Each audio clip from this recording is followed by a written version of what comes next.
বিশ্বনবী পাগলের মতো একবার হাউজে কাউসারে যাবেন, একবার সিরাতে যাবেন, একবার পুলসিরাতের দিকে, একবার হাউজে কাউসারের দিকে পাগলের মতো দৌড়াতে থাকবেন। তার কোন গুনাহগার উম্মত যাতে জাহান্নামে ঢুকে না যায়, সেদিন কেউ সুপারিশ করতে পারবে না বিশ্বনবী ছাড়া।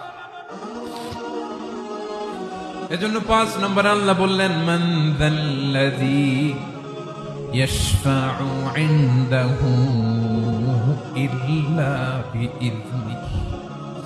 কার সাহস আছে, কার এত বড় বুকের পাটা কিয়ামতের কঠিন দিন আল্লাহর সামনে দাঁড়িয়ে সুপারিশ করবে? কারো ক্ষমতা, কারো ক্ষমতা নাই।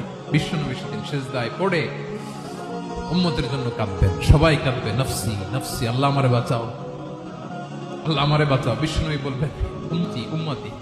বিশ্বনবী আমার জন্য কাঁদবেন, আপনার জন্য কাঁদবেন, আমাদের জন্য সেদিন কেঁদে কেঁদে জাহান্নামের দরজায় দাঁড়িয়ে আমাদেরকে টেনে টেনে জান্নাতে ঢুকাবেন।